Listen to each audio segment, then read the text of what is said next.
The young SEAL lieutenant looked at the old man and frowned. "Sir, this section is restricted. Active duty only." The old man said nothing. He stood near the back wall of the briefing room at Naval Amphibious Base Coronado. His jacket was old. His jeans were faded. His boots were scuffed and worn at the heels. He didn't argue. He just nodded once and stepped toward the door. The lieutenant turned back to his tablet, already forgetting him. But Admiral Carson had seen it. He was standing near the podium, reviewing notes for the ceremony. He glanced up just as the old man reached for the door handle. "Hold on," the Admiral said. His voice was calm but firm. The room went quiet. 30 SEALs, all in dress uniforms, turned to look. The lieutenant straightened. "Sir, I know what you were doing," Carson said. "Step back." The lieutenant's face went red, but he obeyed. The Admiral walked across the room. His boots echoed on the concrete floor. He stopped in front of the old man. "You here for the reunion?" Carson asked. The old man hesitated. Then he nodded. "What's your name?" "Tom Halford." The Admiral's expression didn't change, but something shifted in his eyes. "You served?" "Yes, sir." "What unit?" "SEAL Team 2. Long time ago." Carson studied him for a moment. The old man's face was lined and weathered. His hair was thin and gray. His hands were scarred across the knuckles. He looked like a man who had worked hard all his life and never asked for anything. "You got a call sign?" Carson asked. The room was silent now. Everyone was listening. The old man looked down. "I did." "What was it?" He didn't answer right away. Carson waited. Finally, the old man spoke. His voice was quiet. "Reaper." The name hung in the air. One of the senior chiefs near the front row stood up slowly. His face had gone pale. "Reaper?" he repeated. The old man didn't look at him. "That's right." The chief stepped forward. "Tom Halford. Reaper." He said it like he was trying to make sense of something impossible. "You were in Mogadishu." The old man nodded once. "And Ramadi. And Fallujah." The chief turned to the others. "This man pulled 6 wounded Marines out of a kill zone under fire in Ramadi. He held a rooftop alone for 40 minutes while his team extracted. That's enough," the old man said quietly. The chief stopped, but the room had changed. Everyone was staring now, not with curiosity, with recognition. Admiral Carson took a slow breath. "You were on the list," he said. "The invitation list. I signed it myself." "I didn't think I should come," the old man said. "Why not?" "It's been a long time. I'm not active. I didn't think it mattered." Carson shook his head. "It matters." He turned to the lieutenant who had tried to remove him. "Get him a chair. Front row." The lieutenant moved immediately. The old man started to protest, but Carson raised a hand. That wasn't a request. The old man finally nodded. He walked slowly to the front and sat down. No one spoke. The ceremony was supposed to start in 10 minutes, but no one moved. Carson returned to the podium, but he didn't look at his notes anymore. He looked at the old man. Tom Halford had not planned to come. He'd received the invitation 3 weeks ago. It was printed on heavy paper with the seal trident embossed at the top. It invited him to the annual reunion and recognition ceremony at Coronado. He'd held it in his hands for a long time. Then he'd put it in a drawer. He hadn't been back to Coronado in 15 years. He hadn't spoken to anyone from the teams in almost as long. When he left the Navy, he left it behind. Not out of anger. Not out of bitterness. He just didn't know how to carry it with him anymore. He worked construction for a while. Then security. Then he drove a truck for a logistics company until his knees gave out. Now he lived alone in a small apartment in Oceanside, 20 minutes from the base. He didn't talk about his service. Most people didn't know. The few who asked assumed he'd been support or admin. He never corrected them. But 2 days ago, something had changed. He was at the grocery store, waiting in line, when he saw a young man in a Navy t-shirt. The man was maybe 25. He was talking loudly on his phone about heading to Coronado for some event. He kept saying the teams like it was a brand. Tom had felt something tighten in his chest. He didn't know if it was anger or sadness. That night, he'd pulled the invitation out of the drawer. He'd read it again, and this time he decided to go, not because he wanted recognition, but because he wanted to see if it still felt like home. The ceremony began. Admiral Carson gave the opening remarks. He talked about sacrifice, about legacy, about the men who served in silence and never asked for anything in return. Tom sat in the front row and listened. He felt out of place. Everyone around him was younger, sharper, more put together. But no one looked at him with doubt anymore. After the Admiral's speech, they began calling names. Veterans from different eras stood and were recognized. Some had served in Vietnam, some in Desert Storm, some in Iraq and Afghanistan. Each man stood when his name was called. The room applauded. Tom watched quietly. He didn't expect them to call his name. But then Carson looked down at his notes. He paused, and when he spoke again, his voice was different. "There's one more man I want to recognize," he said. Tom's chest tightened. He didn't think he should be here. But he's wrong. Carson looked directly at him. Tom Halford, Call Sign Reaper, SEAL Team 2. The room erupted, not with polite applause, with something deeper. Men stood. Some of them were young and had never served with him, but they knew the name. They knew the stories. Tom stood slowly. His legs were stiff. His hands were shaking. Carson gestured for him to come to the podium. Tom hesitated. Then he walked forward. The applause continued. When he reached the podium, Carson extended his hand. Tom shook it. "Thank you for coming," Carson said quietly. Tom nodded. He didn't trust himself to speak. Carson turned back to the room. "Some of you know the name Reaper. Some of you don't. Let me tell you why it matters." He paused. In Ramadi, 2006, Tom Halford's team was ambushed during extraction. 6 Marines were pinned down in a courtyard.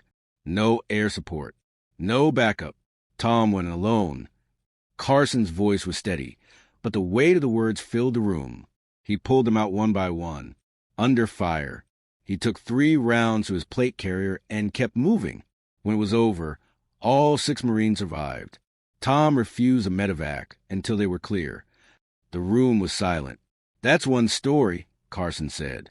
"There are dozens more, most of them classified, most of them buried in reports that will never be read." He looked at Tom. "But the men who were there remember." Tom stood still. His jaw was tight. He didn't look at the crowd. Carson stepped aside and gestured to the podium. "Do you want to say anything?" Tom hesitated. Then he shook his head. "No, sir." Carson smiled faintly. "I didn't think so." He turned back to the room. "This man doesn't need to say anything. His action said it all." The applause started again. Tom stepped back from the podium. He walked slowly back to his seat. But this time, when he sat down, the man next to him leaned over. "Thank you," the man said quietly. Tom looked at him. The man was young, maybe 30. His uniform was crisp. "For what?" Tom asked. "For showing us what it looks like." Tom didn't answer, but he nodded once. After the ceremony, men came up to him. Some shook his hand. Some just nodded. No one asked him to tell stories. They didn't need to. The name was enough. Tom stayed for an hour. Then he quietly slipped out. He walked across the base toward the parking lot. The sun was setting over the ocean. The air smelled like salt and diesel. It smelled the same as it had 30 years ago. He stopped near the water. For a long time, he just stood there. He thought about the men he'd served with. Some of them were gone now. Some of them were here today. Most of them had moved on, just like he had. But the weight never left. Not completely. He heard footsteps behind him. He turned. Admiral Carson was walking toward him. Tom straightened. "At ease," Carson said. "I'm not here as an admiral." Tom relaxed slightly. Carson stopped beside him and looked out at the water. "You left early," he said. "I'm not good with crowds." Carson nodded. "I get that." They stood in silence for a moment. "Why didn't you come back sooner?" Carson asked. Tom thought about it. "I didn't think I belonged anymore." "Why not?" "I'm not active. I'm not sharp. I'm just old. Carson shook his head. You're wrong. Tom didn't respond. You think the young guys and they don't need to see you? Carson said. You think they don't need to know that men like you exist? Tom looked down. They don't need me. Yes, they do. Carson's voice was firm now. They need to know that service doesn't end when you take off the uniform. They need to know that the best of us don't brag, don't demand recognition, don't wear it like a badge. He paused. They need to see a man like you walk into a room and sit quietly in the back, because that's what humility looks like. Tom's throat tightened. Carson put a hand on his shoulder. You came today. That's enough. He turned and started walking back toward the building. Then he stopped and looked over his shoulder. Next year, don't wait for an invitation. Just come. Tom nodded.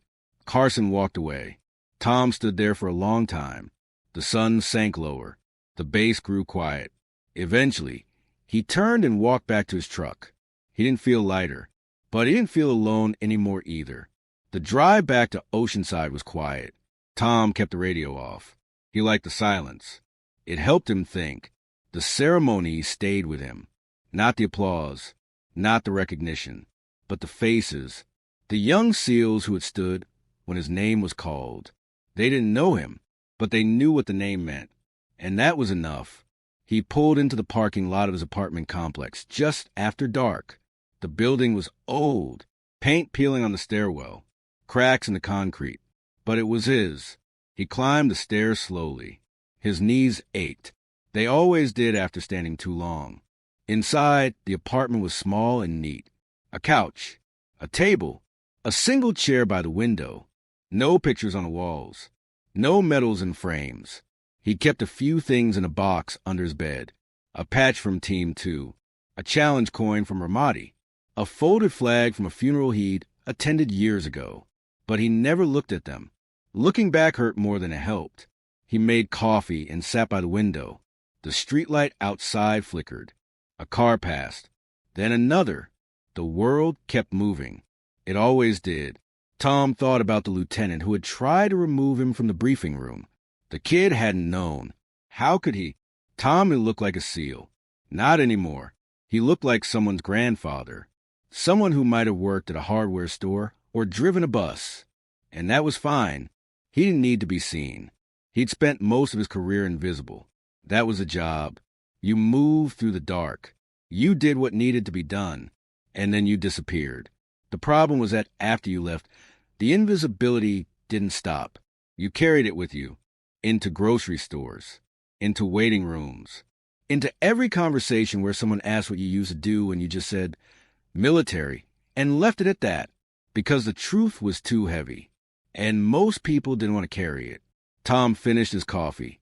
He washed the cup and set it in the dish rack. Then he sat back down. He thought about Admiral Carson's words. Asterisk next year. Don't wait for an invitation. Just come.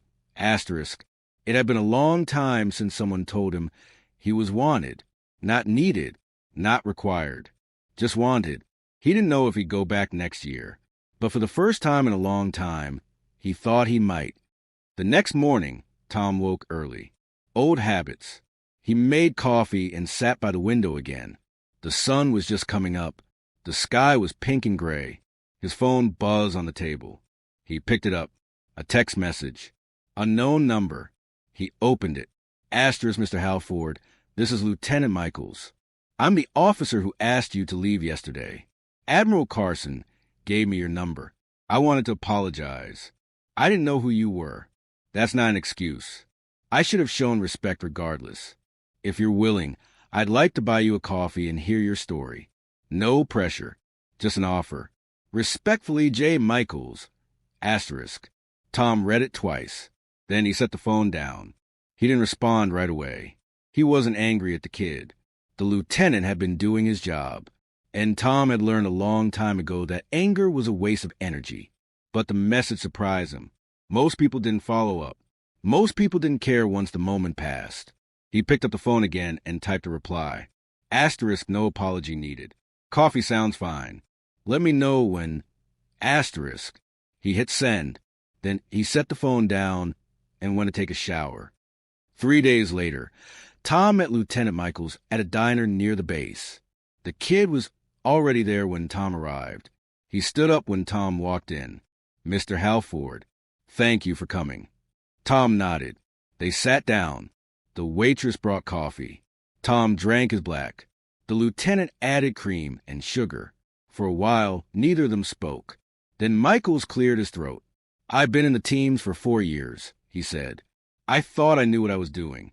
I thought I knew what it meant to serve." He paused. "Then I saw the way the room changed when you said your call sign, and I realized I don't know anything." Tom sipped his coffee. "You know enough," he said. "You're here. You're doing the work. That's what matters. But I disrespected you. You didn't know. That's not an excuse." Tom looked at him. "Kid, you think I care? I've been shot at, blown up, left for dead. You think a lieutenant asking me to leave a room is going to hurt my feelings?" Michaels looked down. "No, sir." "Then let it go." The lieutenant nodded slowly. They drank their coffee in silence for a moment. Then Michaels spoke again. "Can I ask you something?" "Go ahead." "Why didn't you say anything when I asked you to leave? You could have told me who you were." Tom set his cup down. "Because it doesn't matter who I was. What matters is who you are." Michaels frowned. "I don't understand." "You were doing your job. You saw someone who didn't belong, and you handled it. That's what you're supposed to do." Tom leaned back in his chair. "If I pulled rank or thrown my name around, what would that teach you? That the rules don't matter if you're important enough?" He shook his head. "That's not the lesson." Michaels was quiet. "The lesson," Tom said, "is that you treat everyone with respect, not because of what they've done, but because they're human." He looked the lieutenant in the eye. "You made a mistake. You owned it.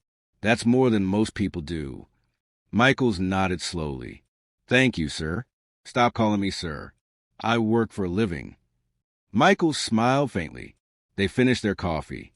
When they stood to leave, Michaels extended his hand. Tom shook it. "If you ever want to come back to the base," Michaels said, "I'll make sure you're on the list." Tom nodded. "I appreciate that." He walked out of the diner and back to his truck. As he drove away, he thought about the lieutenant. The kid would be fine. He had the right instincts. He just needed time. 2 weeks later, Tom received a package in the mail. It was small, wrapped in brown paper. No return address. He opened it carefully. Inside was a challenge coin. On one side, the seal trident. On the other, a single word engraved in block letters. "Reaper." Underneath, smaller text. "For those who serve in silence." Tom held it in his hand. It was heavier than he expected. He didn't know who sent it, but he knew what it meant. He set it on the table by the window, and for the first time in years, he smiled. The months passed. Tom kept working, kept living, but something had shifted. He started going to the VFW hall on Thursday nights, just to sit, to listen. Sometimes he'd play cards with the older guys. Sometimes he'd just drink coffee and watch the news. No one asked him about his service, but they knew, the way veterans always know. One night, a younger guy came in, maybe 40, Iraq vet. He was struggling. Tom could see it in his eyes. The same look he'd seen in the mirror for years. The man sat alone at the bar. Tom watched him for a while. Then he stood up and walked over. "Mind if I sit?" Tom asked. The man looked up. He shrugged. "Free country." Tom sat down. He didn't say anything. Just sat there. After a few minutes, the man spoke. "You serve?" "Yeah." "What branch?" "Navy." The man nodded. "I was Army. Infantry. Fallujah, '04. Tom looked at him. "That was a hard fight." "Yeah." They sat in silence. Then the man spoke again. "I don't know how to do this," he said quietly. "Do what?" "Live. After everything." Tom took a slow breath. "You just do. One day at a time." "That's it. That's it." The man shook his head. "Doesn't feel like enough." "It's not supposed to feel like enough," Tom said, "but it's all we've got." The man looked at him. "Does it get easier?" Tom thought about it. "No," he said. but you get stronger. The man stared down at his drink. Tom stood up. Come back next week, he said. We'll be here. The man didn't answer, but the next Thursday he came back, and the Thursday after that, and eventually he started talking, started healing. Tom didn't fix him. No one could, but he showed him that he wasn't alone. And sometimes that was enough. A year passed. The invitation came again. Tom didn't hesitate this time. He drove to Coronado on the day of the ceremony. He parked in the same lot, walked through the same gate. But this time, when he entered the briefing room, people recognized him. They nodded, shook his hand, made space for him at the front. Admiral Carson saw him and smiled. Glad you came back, he said. Me too, Tom said. The ceremony was the same as before. Names called, stories told, respect given. But this time, Tom didn't feel out of place.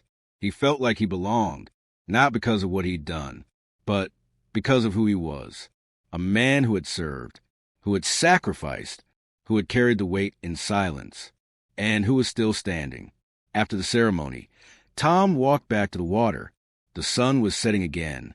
The same salt smell, the same sound of waves.